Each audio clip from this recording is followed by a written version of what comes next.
Bueno, yo saludo. Okay, let's run. Bueno, una, dos, tres.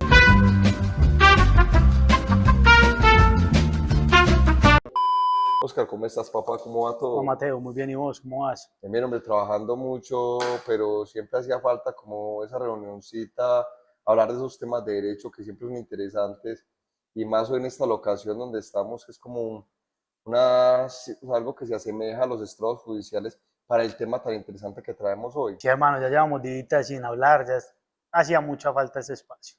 Verdaderamente es un espacio que nos podemos desahogar y podemos hablar un poquito de la realidad, que es lo que hablamos y cómo como abogados percibimos todo esto. A propósito pues de este último punto, es bueno hoy poder abordar en este espacio un tema tan importante y tan delicado que yo creo que no solo nosotros lo vemos a diario, sino cualquier familiar o cualquier persona que ya inmiscuida en un proceso lo va a ver, que es la presunción de inocencia, ¿cierto? ¿Qué es presunción de inocencia? En palabras en castellano, pues, en síntesis, que a usted no le pueden decir que es culpable o que cometió el delito hasta que no termina todo y hasta que no tiene una sentencia en contra. Mientras que surte todo ese proceso, usted es una persona inocente. Por eso se habla de presunción. Se desvirtúa la presunción a lo largo del proceso. ¿Qué tema en puntual vamos a tocar de esta presunción, mi querido compañero? Hombre, todo lo que dices es muy interesante y es verdad para que la gente se ubique como en este tema de que la presunción de inocencia es un derecho que gozamos todos los ciudadanos. Eso lo trajo la Constitución y lo que establece es que para que el Estado nos endilgue la culpabilidad de alguna actuación delictiva, pues nosotros debemos ser vencidos en juicio y o en una de las tantas modalidades para terminar los procesos penales. ¿Cómo vamos a acomodar este tema con la presunción de inocencia? Con esa modalidad o la forma como se ha utilizado el tema de la privación de la libertad, y que se denomina como la medida de aseguramiento, que es lo que el Estado hace con los ciudadanos cuando o sea, cuando en el proceso penal, en su inicio, en las primeras tres audiencias, define si la persona debe seguir el proceso privado de la libertad o si lo puede hacer en otra de las modalidades como es prisión domiciliaria o en libertad. Correcto, pues como de pronto enfatizando o concretando un poquito más, esas primeras tres audiencias con el fin de que la gente tenga conocimiento y pueda acercarse un poquito más al derecho, que es nuestro nombre y es nuestro objetivo principal, son la legalización de captura, la solicitud de la medida de aseguramiento. Y la formulación de imputación. Y es Correcto. importante que la gente se ubique que igual en estas tres audiencias realmente hay dos actos que son muy importantes. El primero es que reconocer que la formulación de imputación es un acto de mera comunicación. El Estado le está diciendo, yo te voy a investigar por esta conducta. Y esto es importante para el tema de nosotros o el tema que vamos a tratar en este momento. Que la gente sepa que es que las primeras tres audiencias no significan o no dan a entender que ya hay una culpabilidad existente. No, el Estado le está diciendo, ciudadano, yo lo voy a investigar y le estoy comunicando por medio de esta audiencia que a partir de mi ente judicial, que es la Fiscalía, vamos a realizar investigaciones para determinar si lo acuso de un delito o no. No, y es importante ahí el tema de preliminar. Como su nombre lo indica, son tres audiencias preliminares. ¿Qué quiere decir preliminar? Es antesala, es antes de un proceso, ¿cierto? Es simplemente las primeras reglas de juego de cómo se va a surtir el proceso, ¿cierto?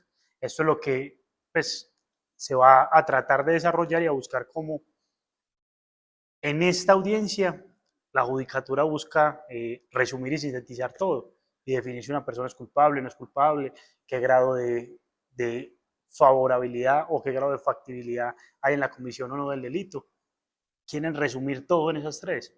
Y no de ser así, entonces por lo que digo, es importante que la gente diga, porque pues no, la gente dirá, no, es que es una clase de derecho y esos tres están mencionando tres audiencias, las preliminares, pero no, lo que es importante aquí es que en dos audiencias que se manejan, que es la legalización de captura y la Solicitar. solicitud de medida de aseguramiento, lo que vamos a analizar ahí es el tema que se va, o sea, el tema en cuestión realmente es la libertad, porque primera, si no hay una forma legal de capturar al individuo, la captura de por sí, y es importante que la gente lo tenga en cuenta, ya te limita la libertad. Ya el ente investigador, por medio de la policía judicial o la policía, si el hecho fue cometido en flagrancia, te limitaron la libertad.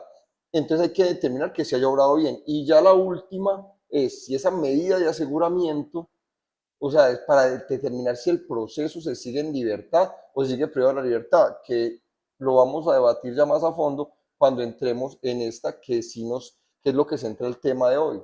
Bueno, sí, me parece un tema a resaltar y con una importancia bastante clara. Al ser un Estado social de derecho, pues obviamente tenemos unas garantías individuales y unos derechos fundamentales, dentro de los cuales está la libertad, ¿cierto? Y la restricción de este derecho tiene que ser lo más exceptualizada o lo más eventual posible. No puede ser un primer momento una justificación para esto. Al ser derecho fundamental tiene un núcleo, ese núcleo tiene que ser restringido en la menor medida posible y en unas condiciones bastante excepcionales. Eh, a ver, dentro de la normatividad se busca ese excepcional, que supuestamente se encobija en estos tres, pues como puntos o vertientes, que sea un peligro para la sociedad, que sea un peligro para la víctima, o que sea un peligro pues como para el proceso en términos generales pues y de forma coloquial diciéndolo. Pero en la práctica se ve que se vuelve una especie de cacería de brujas con el ciudadano. Pasa es que yo siento, y ahí ya como para salirnos de esta introducción y ya entrar en el tema en cuestión, yo pienso que es importante que la gente entienda que el Estado colombiano le ha dado una importancia subida a la libertad. O sea, si yo, Estado, la forma de castigarte, la forma de reprochar tus conductas es, te limito la libertad por un tiempo determinado. Entonces ahí es donde uno dice, si el Estado le dio esa importancia a la libertad, pues debe haber un tratamiento diferente, porque no puede ser lo que vos decís, que entonces ya de una en las preliminares, pues le quitamos la libertad a la persona.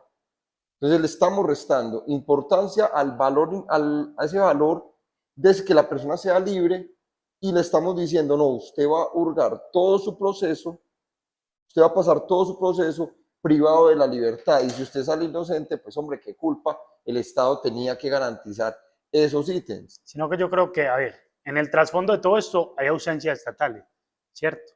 El Estado disimulando las falencias para educar a las personas, las falencias para llegar a las personas, las falencias para que las personas se identifiquen con la norma, la quieran aplicar, la vuelvan propia. Y aparte, como la ausencia de políticas criminales que verdaderamente puedan constituir un ataque al origen de estos delitos y no simplemente una criminalización, que es lo que se ve, como por ejemplo el tema de el consumo de psicoactivos.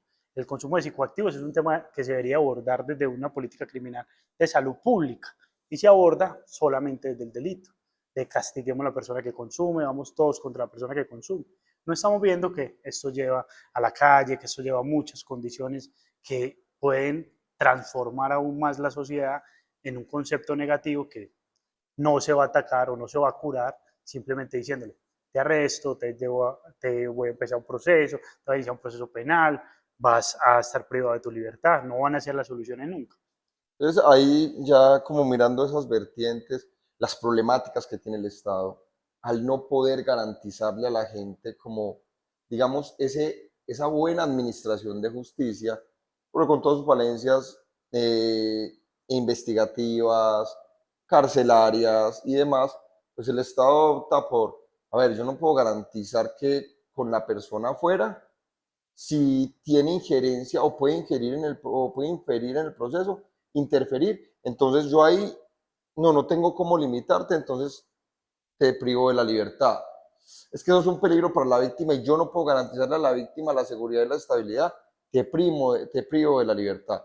Y además de eso, entonces, y en el último caso, que es que es un peligro para la sociedad, entonces, no, yo tampoco puedo garantizar la seguridad de la sociedad, entonces también lo privo de la libertad. El Estado no puede funcionar así. Porque es que lo que yo digo, este es un valor muy importante, porque la libertad, pues con esa nacemos, a nosotros nacemos libres, y no puede ser que por la comisión presunta de un delito pues la persona sea privada de la libertad. Es- Y eso va en contravía de los ordenamientos constitucionales. ¿Sabes qué es importante ahí? No olvidar que son tres supuestos fácticos, son supuestos fácticos hipotéticos, que ni siquiera han sucedido, que no están próximos a suceder, sino que simplemente se prevé o se imagina que va a suceder, que en ningún momento se está garantizando ni demás. Que es un punto ahí pues como bastante tenue o bastante endeble dentro de la jurisdicción que tenemos, que todo estas, la medida de aseguramiento, la legalización de captura, muchas de estas funciones o herramientas que tiene el derecho penal colombiano, en esta instancia preliminar funciona desde la inferencia. Simplemente no nos piden una certeza, no nos piden que verdaderamente se esté más allá de toda duda. Simplemente con una inferencia razonable de la comisión del delito ya se puede llevar hasta el punto de que una persona esté en la cárcel. Y no estamos olvidando no solo de lo que venimos tocando, sino de cómo es la realidad de las cárceles de ese país. La Corte Constitucional está cansada de decirles el mundo de cosas inconstitucionales en cada prisión cada vez está más desbordado y va a llegar a un punto que ya colapse este mismo sistema por la forma en que se está manejando.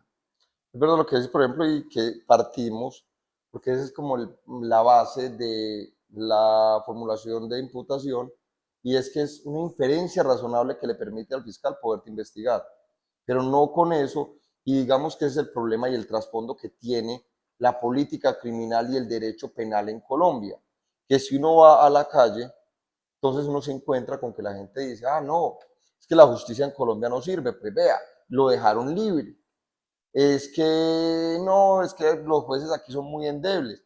Y uno también ve a todos los medios de comunicación encima diciendo y vendiendo las ideas erradas del derecho penal, diciendo es que ya la persona quedó en libertad, cuando es que no es que la persona quedó en libertad. Es que hay que aclararle a la gente y es muy importante que la gente lo entienda. Cuando el proceso penal en su etapa inicial, el juez de control de garantías dice, no, lo voy a dejar que puro, o sea, que mientras sucede el proceso, la persona lo haga en libertad o lo haga en prisión domiciliaria, no se está desligando a la persona del proceso penal. El proceso penal no dejó de existir. El proceso penal persigue a la persona y la persona tendrá que responder ante las autoridades por esa inferencia razonable que tiene el Estado en cabeza de su fiscalía de la comisión de un delito. Entonces la gente tiene que también entender que no es que el Estado lo dejó libre, no. El Estado dejó que la etapa inicial del proceso y lo que sigue a él pues lo haga en libertad o en prisión domiciliaria o en otras de las modalidades que tiene el Estado en su código penal. Pero yo siento que ahí va también la problemática, que la problemática es la gente quiere cárcel porque lastimosamente el pueblo colombiano es bastante carcelero, porque esa es la forma como digamos que nos educaron a nosotros, que toda acción trae una reacción y la reacción tiene que ser un castigo. Y está bien que tiene que haber un castigo, tiene que haber un reproche social, tiene que haber una medida en la que el Estado diga a través de su ius puniendi, te voy a castigar porque cometiste un delito. Pero primero te tengo que destrozar, y no destrozar en el mal sentido, sino te tengo que ganar en juicio, tengo que probarte que te equivocaste, que cometiste el delito, que ya no es una inferencia razonable, sino que ya tengo una serie de pruebas que demuestran y confirman mi teoría y que más allá de toda duda razonable, la persona es culpable de lo que se le acusa. A ver, es muy importante y muy sensato el tema que tocas. Y más cuando el daño que ha generado la prensa, porque no es simplemente que la prensa sea, en ciertos casos, amarillista, pues como se conoce, y le guste verdaderamente decir a esa persona condena a 40 años, cadena perpetua, aunque acá no se pueda, se han visto en titulares. Se ha buscado de todas las maneras buscar que la cárcel sea la solución al problema y que siempre el endurecimiento de las penas sea siempre la respuesta del Estado ante una problemática social. Entonces, este fenómeno de la prensa punitiva, porque no hay otra forma de llamarle, no hay otra forma de hacer mención a ellos, ha generado que la misma prensa ha impulsado a que el Estado aumente penas, cree tipos penales o vaya endureciendo aún más este tipo de cosas. A ver, cuando un endurecimiento de pena cuando un nuevo tipo penal o cuando el sacar un tipo penal del ordenamiento constituye una respuesta a la realidad social, hay que aplaudir al Estado porque está ubicando y está siendo parte de la dinámica propia de la sociedad. Pero cuando es la prensa, por presión política y social, la que hace que un Estado cree normas, quite normas o endurezca o baje penas, ahí hay que hacer un llamado a ver verdaderamente cuál es este nivel de impermeabilidad que tienen nuestro cuerpo colegiado para hacer leyes y cuál es verdaderamente la respuesta o la creación verdadera de las leyes y qué llevan a esto. Y frente al otro punto que es la privación en estas primeras audiencias, me parece un punto importante abrir esa brecha al sistema comparado.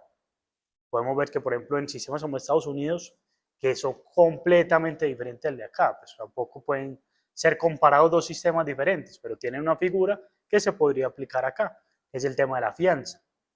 La fianza no quiere decir que usted se va a deslindar del proceso, que usted va a pagar para que le archive o que usted va a pagar para que le precluya. La fianza lo que quiere decir es que usted va a poder continuar su defensa dentro del proceso pagando una multa o una sanción o una cuota estipulada que pueda garantizarle al Estado, primero que todo, pues su funcionamiento, porque también vemos que cada vez acá hay un Estado con menos recursos para ejercer esto, que hablamos de creación de cárceles, que hablamos de más jueces y de todo eso, pero verdaderamente ¿a dónde sale el recurso? Pero esa fianza puede responder a ese tema y aparte a que no se lleven personas de pronto que puedan ser al final de un proceso demostradas inocentes a ir a una prisión, con todo el fenómeno que se constituye en una prisión. Y lo más gravoso aún, que esa persona inocente que va a prisión, créame que una vez sale y una vez termina el proceso, lo primero que hace, demanda el Estado. Y la gente cree que el dinero del Estado es un dinero abstracto. No se da cuenta que el dinero del Estado es dinero de todos. Exactamente, ¿no? Y tocas tres puntos muy importantes que me parecen fundamentales, y es el error, primero, el error que cometemos y que comete la prensa al pedir el endurecimiento de las penas, el tema carcelario, porque es que ya eso quedó demostrado. Nosotros tuvimos una adecuación, ni no voy a mencionar el tema de la ley para que la gente no entienda, no, pero una adecuación en cierto año, creo que fue en el 2007, que dijimos, listo, vamos a endurecer las penas y vamos a poner penas más grandes a los delitos. Y eso igual ha demostrado a hoy que la comisión, la comisión de delitos no ha bajado porque las penas se endurezcan. Probablemente creo que en este momento estamos en una faceta social y criminal mucho, pero digamos que peor de lo que podía estar en el año que se endurecieron las penas. Entonces yo siento que ahí el Estado se equivocó porque no es endurecer las penas lo que va a trabajar la política criminal. Y aunque ese no es el tema que nos vamos a centrar, entonces no es como que, no es quedarnos como en el tema del endurecimiento de las penas, no es la privación de la libertad. Y ya ahí lo mencionas vos con el tema de los Estados Unidos, que es muy válido porque digamos que nosotros somos dos sistemas muy diferentes, pero que el sistema penal acusatorio colombiano proviene del sistema penal acusatorio de los Estados Unidos. Ellos a nosotros nos dieron incentivos económicos para que implementáramos el mismo sistema. Claro, nosotros quedamos con eso, pero no lo cogimos, o sea, no cogimos como la idea del todo. Cogimos la oralidad y cambiamos del escrito al oral. Exactamente. Pero ya no hicimos el resto de mutaciones. Pues. Pero no trajimos ese tema que eso nutriría demasiado el sistema judicial y la rama judicial. Siento que el tema de las fianzas le caería muy bien y que yo siento que hay que demostrarle, y ese es como, digamos que ya para empezar a concluir este tema, siento que esa es como la reflexión que tenemos que dejar. Yo siento que el Estado tiene que cambiar sus perspectivas o sus formas de trabajar en el tema de la justicia, y a eso voy es, no te privo de la libertad en las primeras tres audiencias, no, voy a confiar en que vas a ser parte del proceso, en que no me lo vas a entorpecer, que no vas a seguir cometiendo delitos, y el ciudadano pues también tiene que comprometerse, darle credibilidad a las instituciones, a la institucionalidad y decir, no, A mí el juez me otorgó la libertad, yo me presento, porque pues en términos generales, si yo estoy consciente y seguro de que yo no cometí el delito por el que el Estado me está imputando en primera instancia y acusando después, pues estoy ahí sentado aportando todo el material probatorio para decir yo no lo cometí y me respeta mi presunción de inocencia, pero más importante que eso, me respeta mi presunción de inocencia en libertad, porque ahí es el tercer punto que vos tocas y que es muy importante. ¿Qué pasa con la persona cuando fue privada de la libertad, sale absuelta en el proceso? El tema social y psicológico, ¿cómo queda la persona? Queda marcada, ya es más difícil que Hay un pueda tache acceder. social, hay un tache social que es Exactamente. también fuerte, pues no solo desde lo individual, desde la sociedad como tal. El vecino lo va a ver como un delincuente, así sea una persona inocente. Y eso es muy importante porque, digamos que, y eso uno lo ha visto en casos donde la gente tiene la oportunidad de no recibir una pena más grande por el delito que se le están acusando o imputando y prefiere no preacordar, no hacer acuerdos con la fiscalía, sino buscar su absolución porque quiere ser declarado inocente. Entonces, yo digo, eso es lo que el Estado tiene que garantizar cuando dijo en su constitución política, se presume la persona inocente hasta que no sea vencido en un juicio, hasta que yo no demuestre lo contrario, la persona se presume Es inocente. una carga del Estado, no es una carga. Exactamente. La carga de la persona no es demostrar su inocencia. La carga del Estado, como tal, es demostrar la culpabilidad de la persona para poder restringir la libertad y para poder ir en contravía de la presunción. Entonces, esa es como la reflexión que yo traigo como de este tema. Yo siento que eso es lo bonito del derecho, el derecho, las normas, las leyes, que comprometen a todos, porque no es solamente un problema de la judicatura, de la fiscalía, sino que también el ciudadano tiene que estar dispuesto a colaborar, a aportar todo el material probatorio para que se demuestre inocente. Pues si es vencido en juicio, pues en definitiva tendrá que purgar la pena que el Estado le imponga, pero con el compromiso de que todo este lapso de tiempo lo pasó en libertad, puede seguir trabajando, porque es que eso es importante. También es importante mencionar, pues hay gente que son cabezas de familia, de hogar, y entonces lo privo de la libertad. ¿Y qué pasa con esa familia que no Y tiene aunque uno plata? lo demuestre en las preliminares, el juez dice, puede ser cabeza, pero un tío, una mamá, un familiar puede responder por él. ¿Sí me entiende? Un tema de paternidad lo ven simplemente como una persona que da dinero y se les olvida que el padre forma, que el padre acompaña, que el padre está ahí para diferentes tareas y diferentes actividades y funciones respecto del niño, más allá de solo el dinero. Porque me ha tocado en el ejercicio de esta profesión demostrarles, vea, la madre no vive con él o el padre no vive con él, no responde por el niño, ella trabaja y responde por todo el hogar. Sin embargo, llevando a la gravosidad y llevando a la temeridad de estas audiencias, se cierran y dicen, no, hay otras personas de su núcleo familiar que puedan responder y simplemente eso no puede ser una excusa. Y no ven el daño que no solo van a generar en la persona, sino en la familia como tal, en el menor y en la prelación que tienen que haber sobre sus derechos. Exactamente, y ahí es donde yo voy y yo digo, madre, el Estado tiene que, o sea, yo siento que, y pues dirán nuestros muchachos, están diciendo que, porque yo lo digo abiertamente, para mí tiene que haber un cambio en la normatividad penal, tanto en la parte procesal como en la parte dogmática, porque es que tenemos que modificar ciertas cosas y hay que cambiar ese tema de la privación de la libertad y de listo, yo te doy la oportunidad, seguí con tu vida y purgas el proceso penal. No te me presentas a la primera audiencia, ay sí, te quito la libertad. Que sea algo demostrativo, que sea algo que se vea, no algo que se Exactamente. presuma o hipotético. Considero que me estás obstruyendo el proceso, que me estás haciendo cosas que no van con el proceso, te privo de la libertad. Seguiste reincidiendo en conductas delictivas, poniendo en riesgo a la sociedad, te privo de la libertad. Pero lo que vos decís ahí, que sea un tema meramente demostrativo, o sea, no presumir, no con el tema que, aunque yo considero que es importante la prevención, pues en este escenario yo considero que es mejor darle la oportunidad al ciudadano en pro de garantizarle que siga con la libertad, a no prevenir un abstracto que puede pasar o puede no pasar. Yo creo que pues esto se sintetiza o lo podemos enmarcar dentro de una conclusión grande y fuerte para hacer un llamado a las personas y al sistema como tal.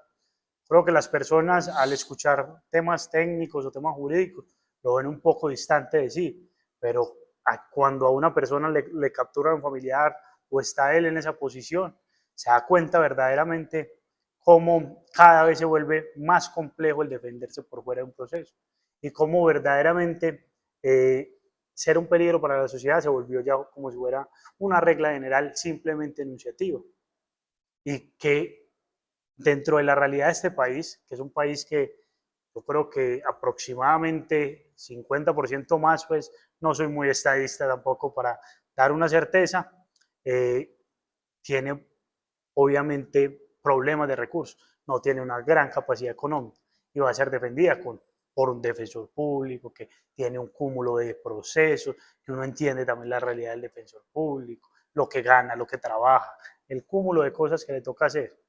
Pero ¿qué va a hacer esta persona con tanto saturación de procesos? Decirle a la persona, esta opción que es aceptar culpabilidad y demás, sea la persona culpable o no sea culpable, muchas veces termina optando por esto, porque el sistema en vez de arrojar credibilidad y buscar que la gente crea en él y que la gente cada vez crea en él, simplemente busca temor, busca, téngame miedo, téngame miedo, téngame miedo, pero nunca la prevención o la política criminal se aborda desde un tema educativo, desde un tema adoptemos la norma como si fuera algo propio. Entonces yo creo que la gran conclusión del día de hoy es, hay que hacer un llamado más a que se eduque a las personas, que cambie la forma de pensar, que la gente respete las instituciones, que la gente confíe en las instituciones y que las instituciones respondan a lo que la sociedad clama y a las dinámicas sociales que a simplemente buscar criminalizar, criminalizar, criminalizar todas las diferentes problemáticas sociales. Y yo me quiero jugar con esa última conclusión de que manifestaste, y es como lo que es como mi llamado. Mi llamado es a la judicatura, a la fiscalía, a los ciudadanos, a que entendamos que el proceso penal es individual, es particular. Yo hago un llamado a la judicatura, de la fiscalía, para que analicemos casos puntuales, particulares.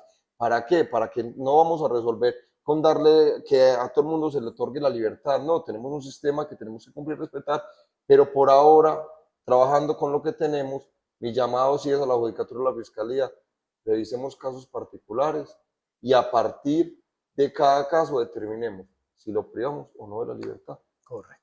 Y ya con esto, hermano, concluimos. Qué conversación más amena, muy bacana, en un espacio maravilloso porque asemeja lo que es un estrado judicial y creo que para este tema quedó perfecto.